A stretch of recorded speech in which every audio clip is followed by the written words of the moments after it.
In this video, we're going to look at what it means to humanize a virtual classroom. So let's start with the definition of a virtual classroom.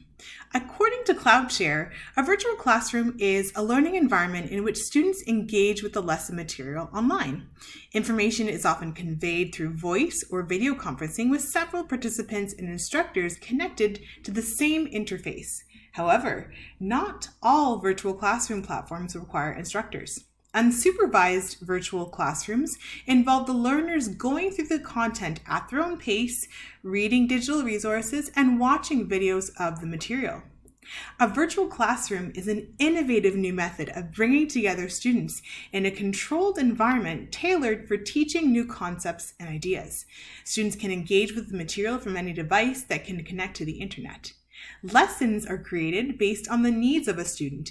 Instructors can assist as required, and they can track which parts of a lesson students are struggling with. All right, now that I read this definition, what would you add to this definition when you think of the kinds of online classrooms you've experienced and the ones that you anticipate TAing for? What would you take away from this definition as well? For example, I don't think that the virtual classroom is so new anymore. And I think that we are all learning that a virtual classroom is not quite as controlled of an environment as we might have first assumed. I also see equity concerns in this definition. Not every one of our students has equal access to all parts of the internet, and not all devices are supported with the tools we use in our online classrooms. So, as a TA, how can you work with your students and your instructors to resolve some of these concerns? Now let's look at where you might see yourself in your virtual classroom. In other words, where do you want your students to see you in their classroom? I really liked how a kindergarten teacher named Mrs. Albanese illustrated her virtual classroom. In this classroom, we see a number of spaces where students learn different topics and different skills. Some are passive learning experiences, while some are active learning experiences. Okay, think back to your elementary or primary education. Which part of the classroom did you find yourself in most often? Then I want you to think about how that might naturally influence the way you approach humanizing your role as a TA online. For example, if you loved listening to your teacher tell you stories in primary school, you might find yourself wanting to share your love of the subject you TA by designing a mini lesson during your tutorial, your office hours, a pre-lab talk, or a guest lecture. If you couldn't get enough of tools and toys in the classroom like the globe, the blocks, the beaker, and the binoculars you see here, maybe you're most excited about discovering an online tool or technology to help your students more fully engage with the material they're learning in your course. Or maybe you don't really remember what was in the classroom, but you do remember who was in the classroom. You remember the friends you made and played with in the classroom and outside at recess. So maybe you see your TA role as a connector, where you are looking for ways to keep your students connected while they take your course online. You want to make sure your students don't feel isolated as they work from all sorts of different locations because they don't have the opportunity to meet you and each other face to face. Or maybe, like me, you loved to lose yourself in a good book without interruptions.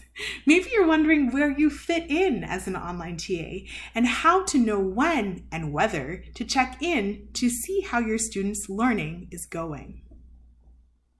So take a moment to reflect on where you would naturally situate yourself as a TA in an online classroom, and where else you might want to show up with and for your students, because the truth is that having a knowledgeable and caring TA show up in all of these places will contribute to you humanizing your virtual classroom. Your students want to see you everywhere. So what makes us humans in the classroom? When someone says, "I'm only human," what do they usually mean? I want you to think in terms of yourself as a TA and of your students, because both of you are human learners in your shared virtual classroom. When I Googled "I'm only human," I found some great songs associated with this phrase. That's Rag and Bone Man on the left and Christina Perri on the right. So here are my ideas about what it means to be human as TAs, instructors, and students. When you say "I'm only human," you might mean that you don't have all the answers. As a TA, this means that you will do everything you can to prepare your class, but sometimes one of your students will ask a question and you'll need to consult an outside resource for the answer. It also means that sometimes students will ask you for something that goes beyond the boundaries of your role as a TA. In that case, you will recognize your own humanity when you explain why you cannot be the one to solve that problem.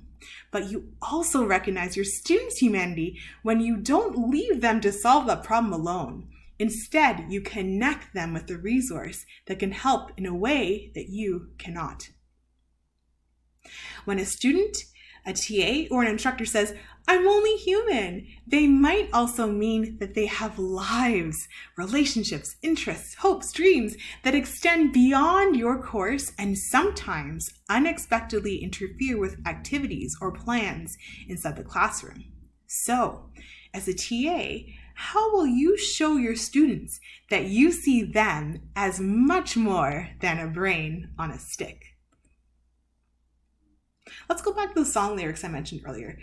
When you or your student says, "I'm only human," they might be referring to the fact that everyone makes mistakes. So, how can you help your students reframe mistakes and even failure as learning opportunities? How can you model that in the way that you talk to your students during office hours, give feedback on assignments, and connect students to resources to help them develop further? We will explore these concepts later in the module.